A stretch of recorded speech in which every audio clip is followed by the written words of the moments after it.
নমস্কাৰ।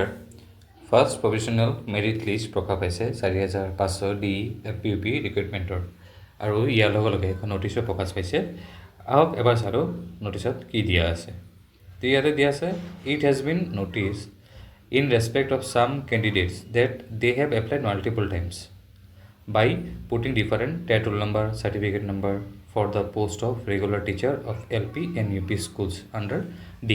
তো বহু কেণ্ডিডেটে মাল্টিপল টাইম এপ্লাই কৰিছে আৰু সেইটো কাৰণে টেট ৰোল নম্বৰ আৰু চাৰ্টিফিকেট নম্বৰ দি তো সেইসকলৰ ক্ষেত্ৰত ইয়াতে কোৱা হৈছে যে LP বা UPৰ ক্ষেত্ৰত যিসকলে এপ্লাই কৰিছে মাল্টিপল টাইমছ তেওঁলোকৰ ক্ষেত্ৰত কৈছে যে তেওঁলোকে যাতে এইটো উঠাই লয়।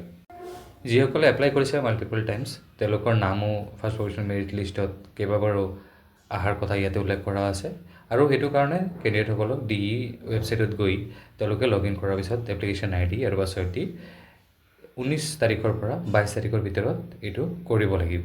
নহ'লে কি হ'ব যে যিসকল কেণ্ডিডেটে মাল্টিপল টাইম এপ্লাই কৰিছে তেওঁলোকৰ ৰেণ্ডমলি যিকোনো এটা IDত চিলেক্ট হৈ যাব।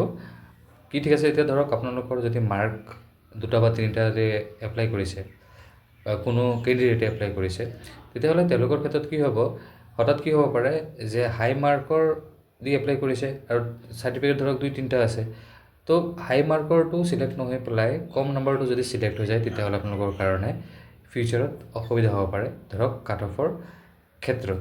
তো সেইটো কাৰণে কেণ্ডিডেটসকলক কোৱা হৈছে যে এইবাৰতো কাট অফটো হাই আহিছে অলপ, তো সেইটো ক্ষেত্ৰত কোৱা হৈছে যে মাল্টিপল টাইম যিসকলৰ নাম আহিছে তেওঁলোকে যাতে উইথড্ৰ কৰে। উইথড্ৰ কৰাৰ ফলত কি হ'ব, ধৰক মাল্টিপল টাইম যিসকলৰ নাম আহি গৈছে তেওঁলোকে এজন কেণ্ডিডেটে যদি ধৰক 3বাৰ এপ্লাই কৰিছে টেট ৰোল নম্বৰ আৰু চাৰ্টিফিকেট দি, তো তেওঁলোকে যেতিয়া উইথড্ৰ কৰিব তেতিয়াহ'লে অট'মেটিকলি এই 3টাৰ পৰা এটাই চিলেক্ট হ'ব আৰু 2টা সেইটো কেঞ্চেল হৈ যাব। তেতিয়া 2জন কেণ্ডিডেট তাত হ'ব পাৰিব আৰু cut off second provisional merit লিষ্টত ডাউন হোৱাৰ সম্ভাৱনা আহি পৰিব।